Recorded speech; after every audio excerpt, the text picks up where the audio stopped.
Hey guys, I have a serial podcaster on. And when I chatted with her a while back, I couldn't believe how she's like, "Oh, I've got my whole season done and recorded." And I'm like, "What?" It was crazy. So I had to have her on, Theodora, who's a coach and a serial podcaster.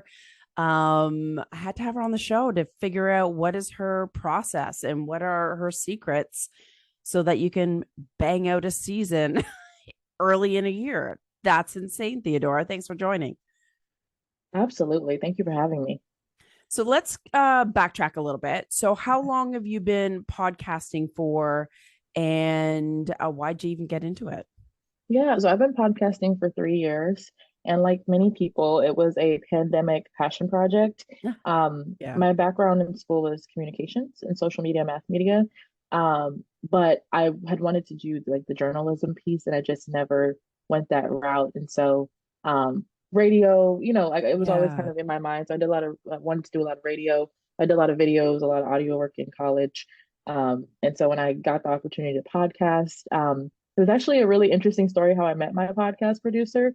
I used to do financial services. I was a coach in that realm for a while, Goodness. and I was training one of my trainees, and I met one of her friends, like mutual friend, through the training process. And I found out what he did, and I was like, "That's super cool." I didn't even realize there was this whole world, Yeah, for people looking to have their podcasts produced, and just kind of started from there. that's awesome. Yeah. Now, you've had, why have you had so many podcasts, which is super amazing? I don't see that very often, like where there's like different kinds of podcasts versus someone that has a podcast and they've had it for like forever. It's a unique approach. Can you talk about that? Yeah, well, I think that the biggest thing is that with my experience in that realm is that it's helped me niche down even further. So Yeah. I had a passion project. The first one was the miseducation of masculinity, and I just saw the way that men were being treated. And even though I had been through a divorce myself, I was just kind of like just some of the things that we talked about or the toxic ideas about masculinity. I really wanted to give men a voice through that Nice. podcast. And so it was a passion project at first. It wasn't really like something that I connected to business or to, I just Yeah. really wanted to do that. And then as I started kind of niching down further, and that's one thing podcast helps is niching down. So True. I got rid of the miseducation of masculinity. Well, it's still out there, but Yeah. I stopped hosting that podcast for a little bit, and I started hosting Single or Divorced because I had gone through a divorce, and I was like, okay, I think it's time to talk about something that's a little bit more relevant to me. And Yeah. I also stopped finance and finally like heard the messages. So I'm a big believer in God, and he was kicking me and nudging me towards Yeah. relationship coaching. I didn't want to do it. And so finally that was kind of like me saying, okay, I'm focusing specifically on relationship coaching through that podcast. And so that's kind of been the approach. And now I've refined my message even more to become a breakup coach. And so the new podcast will be Break Up With. And I think that podcasting has really helped me niche down. So that's kind of where that started. That's Um, interesting. yeah. And then corporate podcasting, obviously, because people knew that I podcasted, I was able to pitch myself and, host podcasts for some of these larger tech companies. So, Yeah. yeah. I know you have such a unique story. And you're so right. I never really thought about it that way. So many people with podcasting, they feel like, oh, I should just have a business podcast, or it's such a broad term. And like you, I've had that lesson in my business where it's like, if you niche down, you're not actually repelling people, like you're not pushing people away, you're actually attracting more of them. Yeah. Absolutely. And my business name is the Voss Network. That's like my LLC name. And I always kind of saw um my I guess creative pursuits as like a network of or a collection of, Yeah. Oh, things. neat. And so that's kind of how that derived. So it I wanted a radio station, but in like a, digital Yeah. era. So eventually it'll all kind of like, become an ecosystem, if you Yeah. will. Like a media mogul. That's awesome. Mhm. Basically. Yeah, you said it. You're making it happen, girl. Now let's get into some of your processes. Yeah. Um, because a lot of podcasters I find really struggle with the ongoing work of it, interviewing, producing, whatever it is to get it out there, it can feel like a slog. And, Yeah. or they just get burnout, or they just can't juggle all of the tasks all of the time, which I totally get. At what point did you decide, I'm just going to go for it and get it all done at once? Yeah, so in the beginning, I was really like, because I was doing episodes by myself, I was so out of my comfort zone. And I just realized, okay, if I don't record a bunch of episodes, I am not going to produce content, right? Mm, And so the first thing I did was I brainstormed and wrote down so many ideas just to get myself like together. And I guess I should back up a little further. You got to know yourself when it comes to ain't that your the habits, truth? your behaviors. Yeah. So like I know myself. I'm very action oriented, but when I don't have a structure and I don't have a system, I'm very unreliable. That's just part of who I Interesting. am. Yeah. So Yeah, if I it's have good a that you know system, yourself like that. exactly. So whenever I ask people for something, it's not because I'm trying to like haggle you or like pressure you. It's because I know that if I don't get this going with you, it's not gonna get done. And you're gonna be harassing me. So so I just knew I needed to like just do a lot at once. And Yeah. so also I think when you do more, you are your confidence grows. So if you're thinking about a podcast and you're not actually implementing or acting on it, your confidence is going to get lower and lower in that area. And so I Mm, knew that I was really uncomfortable with doing solo episodes. So I knew I needed to just keep doing more and more and more yeah. to kind of get out of my own way. And so that's the first thing. It's like a mindset thing at first. It's just like you're not confident in this area. You haven't really done it before. You just have to like do more and more to get it out of your own way is the first thing, right? I So love that because yeah, you're conquering, you're forcing yourself to like, I know the term like be comfortable with being uncomfortable, but like yeah, that's hard for a lot of people. it is. And It to really just is. like do it anyways and do it a lot just to like, muscle your way through it. It takes a lot of gumption. Yeah. Well, it takes that, but also having people around you. So like the name of your Mhm. podcast is Leverage Your Podcast. Since I have been doing podcasting, I have never edited my own shows. I have never distributed my own shows. Only thing I do is promotion, right? And talking to Yeah. guests. And so I think that when you have a team and you have a system, you have people in place, it's very likely that you're going to be able to do more. So when I let them focus on what they do best, I was Mm, able to then get into a zone where I could do what I do best and then refine my speaking, refine my podcasting, refine my ideas, and I have more time to be creative because I let the experts do what the yeah. experts do. Ain't So that the truth? Yeah, mhm. and it makes it not so overwhelming and it feels more doable. And then it's funny, I just actually did a podcast episode solo, which I don't enjoy doing, but I do it anyways. And Yeah. I did it on like having fun in your podcast. And one Hmm. of the things, like you said, is like, don't do the things that you don't like, only do the things that you do like and know Yeah. yourself. Exactly. Yeah, Yeah. Know that's yourself perfect. and trust yourself. Yeah, so good. So when you do, so you did solo episodes, but you do interviews as well, right? Yes. Yes. Yeah. So how do you, because that is a lot of coordination, obviously, with other people. And Hmm. so you've got, let's talk about your podcast that's coming up. I know it's being released on Valentine's Day. And so you've like, how much of that do you actually have done? Like all of it? Yeah, I've recorded the entire first season. So I'm recorded through to April, and it's a weekly podcast. So recorded to about April 18th, and then we'll take a pause and then Yeah. do more batch recording during that time. Um, One of the biggest resources that I've discovered through this process of wanting to have guests is something called Matchmaker.fm. Yeah. And it's such a good tool. You could actually search by like location. You could search by people's interests, by how recently they were online, offline, all that kind of stuff. And you create your own show pages, and people can go there and people can reach out to you. You can reach out to them. So it's a pretty mutual type of relationship where you can get Yeah. guests or be a guest. And so That has been one of the biggest resources, but also social media, scouring for guests and looking for people that have very similar ideas, would align with the podcast or the brand. Yeah. And doing things in advance has allowed me more freedom with people. So like I knew I was going to launch the podcast Valentine's Day because that's what I did last Right. year. So I worked it backwards. I was like, okay, when can I like theoretically be done recording everything by? And I think we finished what, like a week ago, 2 weeks ago at this point. So I started end of December and started Yeah. recording all the way through to January and recording every day, right? Every single day. And by doing that, I was able to be a little bit more creative. So that we're going to have an actual launch party with all the people that were on the podcast, and we're going to play Ooh, games. We're going to have fun virtually, but it allows to create those types of meaningful relationships. I've had lunches and dinners with some of the people that have been on the show. nice. Yeah, and so it becomes like that when you're able to do things in advance and plan, right?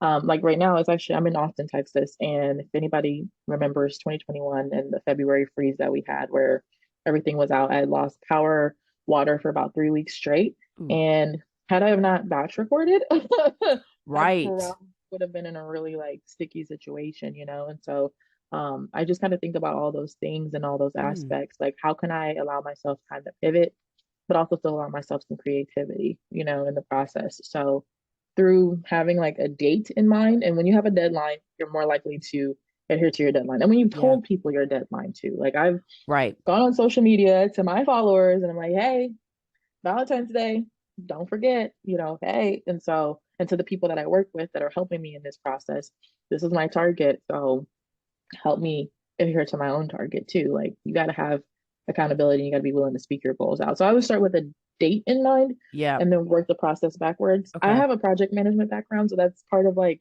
The way way my your brain brain works too. works. Yeah. So just start with the date in mind, work yourself backwards. Because people, when you're doing solo episodes, actually, I would have to say the same is true for solo episodes as it is for episodes with people involved. I mean, when it's just you can do multiple episodes in a day, and that's Yeah. fine. But it takes a lot of motivation to get yourself It to do a so solo episode, does. and it takes a lot of motivation to get, your people on recording with you as a guest. And that's where you got to figure out what their motivations are. So I allow people to do podcast ad slots, which I didn't do before, but because I've had more time to be creative, I've been able to like Mm. monetize in that way with ads this time around. So again, just starting with the data in mind, being able to record in advance, it gives you more flexibility in that area. So when you're looking at, okay, here's like season one of this podcast, so to speak, Mm-hmm. like how are you planning it? Like to think of like, okay, because that's a lot of thinking ahead of time. Like, what topics do I want? What guests do I want? Because normally people kind of like, okay, I need some new episodes releasing out. Mm-hmm. I've got like a list of people that I would love to invite, but sometimes the timing doesn't always work out. They're booked out till Mm-hmm. God knows when. And for you just to be intentional with your topics, like is how where do you start? Like how do you start planning that? Yeah, so it depends on, like, okay, if you have a business or you have a brand and you want to align your podcast to your business or your brand, I think that makes it easier because Yeah. you have ideal client avatars in mind. However, I don't know how many people actually do this, but because I've like gone through like actual podcast training and stuff, I've done this quite a bit where you create your ideal avatar for your actual podcast too. They Yes. call it a persona in podcasting, right? Who you're talking to. And so having who I'm talking to down in mind really helps me when it comes to actually, knowing who to target. And so I end up targeting a lot of stories, right? And so I think sometimes people get really concerned about having the same type of um, topic over and over again. But if you Mhm. have different people from different angles, it's fine. So like I the agree. breakup with podcasts, there's like a breakup with the friendship. There's two of them that we've recorded, but it's two different perspectives, two Oh different yeah. learning outcomes, and two different reasons why the relationship or the friendship, excuse me, broke down. And so I think that people get hung up on that. So one, don't get hung up on if there's a repeat topic, it's going to be different perspective from a different person. But two, a part of my process is because there's nothing like getting on with an awkward like it's not an awkward like match, or it's an awkward match, excuse me, with the person that you're interviewing. I do a 30-minute connection call. I Oh, didn't do okay. that before with single or divorce, but then towards the middle of the podcast I started doing that. Because sometimes you can get on with someone and it's an awkward match and it doesn't flow and it's like Totally. clunky. And I found myself sometimes dazing off at a point, like, oh, this is so boring. But I'm like, this is my, come on, get back into it. Like, you gotta like bring it home. So I would like figure out ways to like, but it's more work for you if Yeah. you don't meet with people in advance. So I do 30-minute meetings. And in those 30-minute meetings, it becomes very collaborative. So I have an idea in mind when somebody's reached out to me or I Yeah. reach out to them and they respond. But I always like to kind of make the creation process a collaborative one, and then it buys your guest in a little bit more because True. they really feel like they help create it, you know. And then you can understand their motivations for being on the podcast because some people get on to actually bring value, and some people get on to take and just like you completely use your audience, which you should go on podcasts to get more visibility, Yeah. but you should Yeah. also bring value, you know? But people do have different approaches. Yes. Or it's like hard selling your products and your services, and you're like, okay, but like, how are you gonna help Mm, my audience, right? yeah.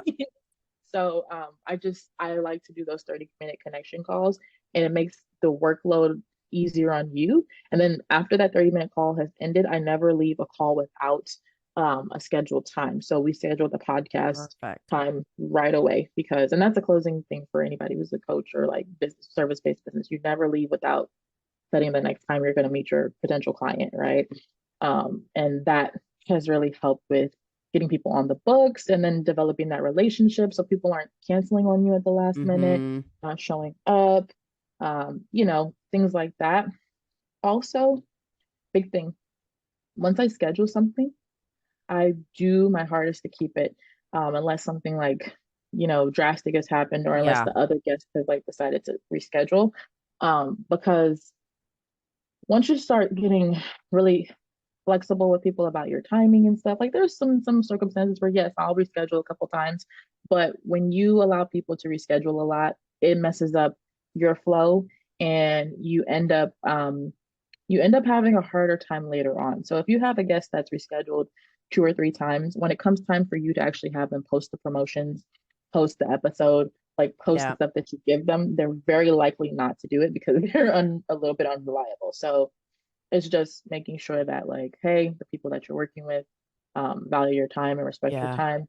But once you start being flexible with your schedule, it can mess up the other things you have scheduled. And so I don't know. It's just been a good indicator. Like people that I've had to like reschedule a lot before have not reposted a lot of the content that I've put out there. So it's a really good key Interesting indicator. observation.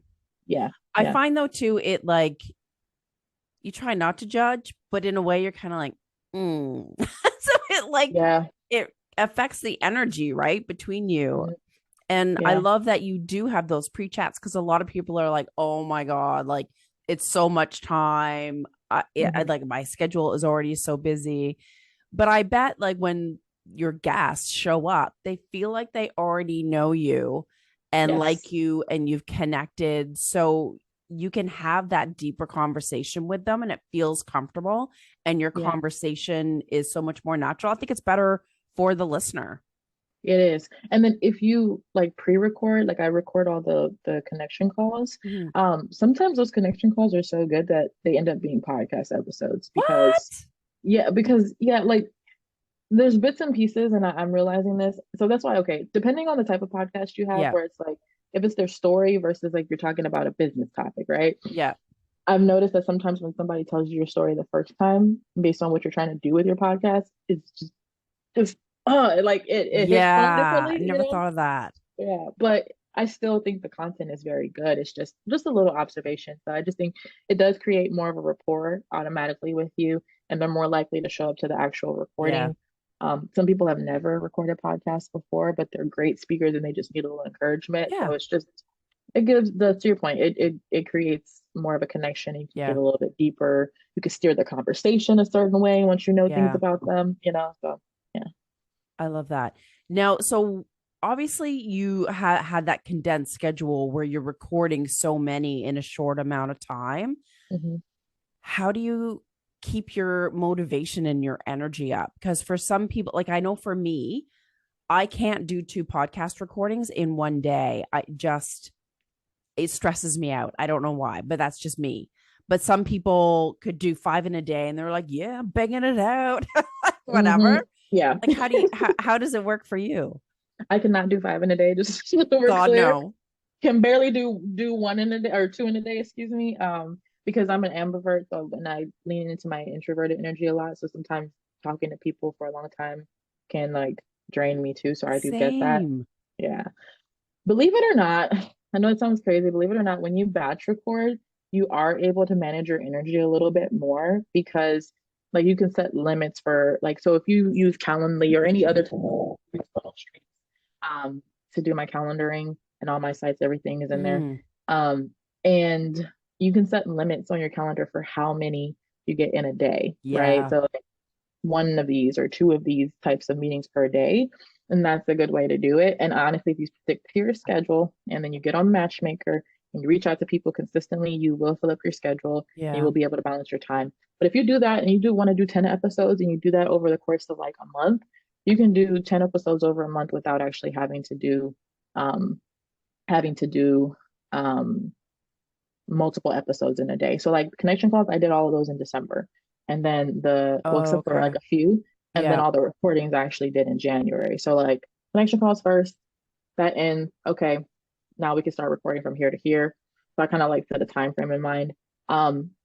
Maybe I'll have to share it with y'all at the end. I have this overview document that I use that has Oh, a timeline, has a description, has like all the like elements of what would be in my podcast yeah. in there. So it's like I need to have the podcast art done by a certain time. It's actually still in progress, but I need to have the podcast art done by a certain time.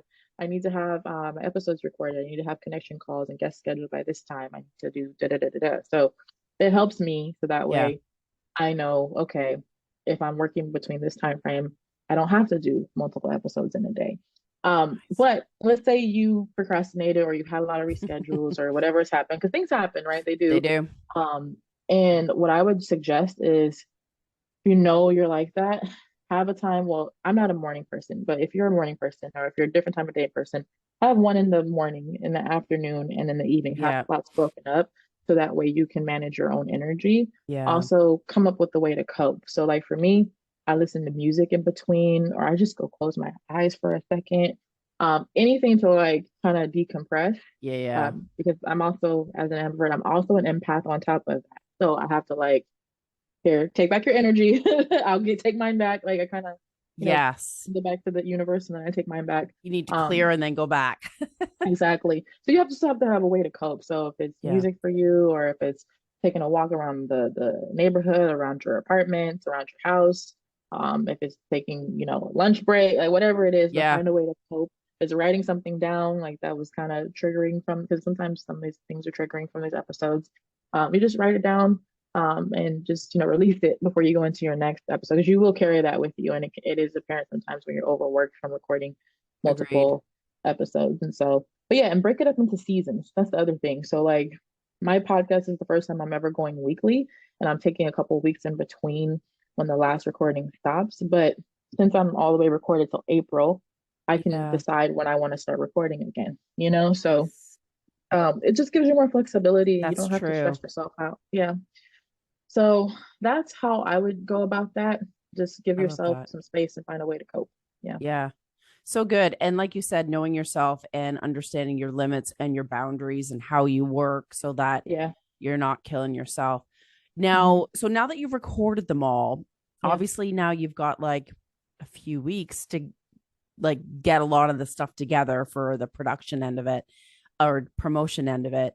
Do you for the promotion end of it, do you outsource a lot of those pieces or do you batch task that where like one day you do it or do you do it right after you record it because it's fresh in your mind? Like how do you create that process? Yeah, the promotion process I'm still working on. That part is always tricky for a lot of people. Yeah, But I do have a team. So like our podcast production team now does clips of the recordings for us. perfect. I also have a strategic growth partner. She's a marketing strategist and business strategist. And her team looks at over the recordings and they, pull clips and things that are relevant to the brand. So the strategic growth side, they pull things that are related to the brand from the clips, and then the podcast production side pulls things to promote the podcast. Right. So two different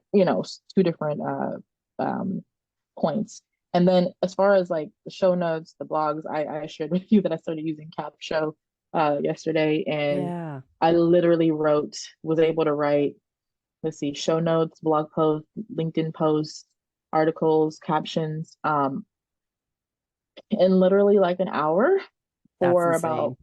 4 episodes. It's crazy. It's Yeah. so crazy. Yeah. So I think that is definitely doable. So I haven't figured out quite yet a process for it. What I do have is I have a spreadsheet of like, this is the episode, this is the date it's coming out, this is the guest name, has the show notes been written, check, Yeah. has the promotion been completed, check, has it been sent to them, check, check, check, all the way along the lines of the process. Don't have a good system yet for that Everything's I a can work in share. progress, girl. It's like, Yeah, yeah. yeah. Once I find what works promotionally, I will. But so like for instance, I have at least tools though. So Yeah. I have this tool called Metrical, and Metrical is pretty affordable, pretty great. And you can schedule TikTok posts, LinkedIn posts, YouTube posts. You can schedule what else? Facebook posts, Twitter posts. You can also take the link from your blog and put it into the dashboard so you can track all of your metrics in one place. Hmm. So even though I don't have everything like figured out completely for promotion, I could still just upload it once, Yeah. the episode's coming up. Like I think it's gonna be different this time around because it will be an extended promotion time where it's like, okay, we have the Instagram, we have the TikTok and the YouTube shorts. That's like the immediate promotions. Yeah. Then you have like the actual blog post that goes with the podcast episode. Then you have the LinkedIn article. So it'll kind of be like a drip this time around. So Yep. I'm still figuring the promotion part out, but batch recording I have down. Yeah. Yeah. That's awesome. I know. And a lot of people don't realize how many moving parts there are Hmm. with a podcast, right? So Yeah. are you obsessed with spreadsheets like I am? Yeah, I am. So I'm a Google Sheets. I used to contract over there, so I'm a Google Sheets like fanatic. And yeah, Google Sheets, Google Docs, Google I know. Slides, like all of that, and everything's smart. So you get, it's yeah, I know. You're speaking my obsessed. language. Yeah, You and had me at project planner. spreadsheets. Spreadsheets, okay. Um, and you know what? Some of the good project planners are Asana and Monday.com. I really like Asana because I use that a lot, but Yeah, Monday is kind of what I've rolled over to recently. But there's a lot of good project planners too there that can help you. are. Yeah, I have some clients that use Asana, which I quite like. I use Teamworks because it rolls over to QuickBooks, but Oh, okay. it has That's my time one now. trackers. Oh, okay. Yeah, And then, Asana does too. It's like an add-on though. oh, is it? Yeah, Yeah. I know. There's so many good tools. I am a tool junkie, I have to say. So it's like the software. So I'm like the one you just Yeah. mentioned. I'm gonna have to look it up next. Yeah, well, you'll have to check out funnel streams because, well, I think anybody listening because that is one of like it's a white label version of Go High Level. It's actually Black owned, which is pretty cool too. Oh wow, And everything is in it. CRM, website, social media scheduling's in there too. really?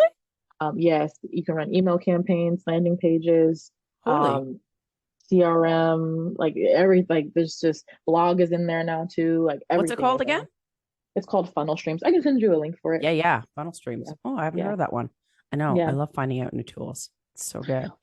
It is. So, what's next for you after this one goes live?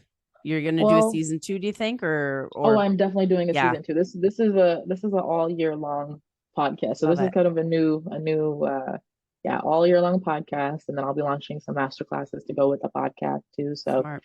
this is a this is an all year long thing. I'm Yeah, committed. you're committed. Yeah. Woo! And tell me about your launch party because I was like, oh, I love that idea Hmm. of because you are batching and everyone's kind of together in this cohort, so to speak, for the Yeah. season. Hmm. How are you working the launch of it? That sounds exciting. Yeah, so with my corporate podcast, I had done a very similar thing because you all know in corporate, there's a lot of moving parts and a lot of people you got to talk to before you do things. It's a little bit Yes. different than like podcasting on your own. And so I had a launch party for my corporate one to really thank all of the contributors, and kind of get some excitement and some buzz around the Yeah. podcast too. So how I'm going to leverage it for this particular podcast, this is like my personal one. I want to allow people that have projects to, connect and network. So there'll be a networking component of it. Yeah. We're gonna play some games, some fun trivia games. We'll watch the trailer together. Like it's going to be kind of a just kind of a fun get together via Zoom to connect different people. But Yeah. again, it also is about what do your podcast guests value? And so when you have the time to actually sit down and plan things, you get to listen to your podcast guests, you get to take notes about what's important to them and really cater to that. So a lot of them keep saying meaningful connections are important. So okay, Ooh. let's have this event. Let's connect. Let's share what we're doing, what we're working on, what we're passionate about. Let's embrace this launch together, with that. And then I think people will be more inclined to cross promote other people's episodes once they see that, Yep. and make that connection. It's like you need to make a couple touches to Yeah. really work with people. Because what I realized too, and this is like again, leveraging is my middle name. That's why I love the name of your podcast. Um, Thanks. but you have to find people. If you're secure in yourself, you'll do this. And if you're not secure, you can work on it and you can eventually do it. But you have to find people that add value, and sometimes it's in the same areas that you add value in, right? Um, I am a specific type of person, and so I may not resonate with everybody that comes across my content or that comes across my brand.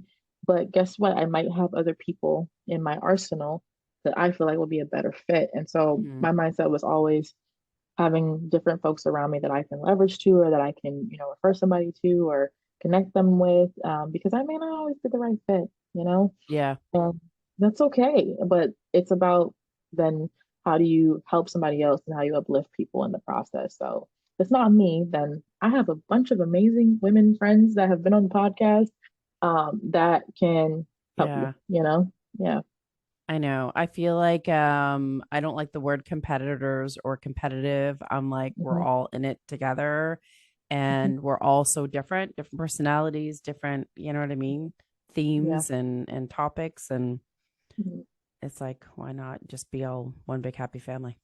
Yeah. Correction, I am competitive though when it comes to like board games and stuff. Just sidebar. So don't try me at Monopoly or Dominoes or anything, but That's hilarious.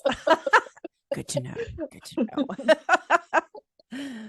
You're hilarious. Well, how can people find your podcast that is coming up and connect with you? I think you just have yeah. great energy and you're super intelligent and smart and I love how you've created this podcast journey for yourself and the one that's coming out. So, yeah, I'm excited for your launch. Thank you so much. Yeah. People can find me at yourbreakupbestie.com. And all my social media handles are there. I am the most present and active, and I will communicate back with you on Instagram. Yeah. That is my preferred method. But I am on pretty much every platform. So if you go to yourbreakupbestie.com, you can find me there. Awesome. Thank you so much Yeah. for joining me and chatting and sharing your behind the scenes. Thank you for having me. All right. See you folks next week.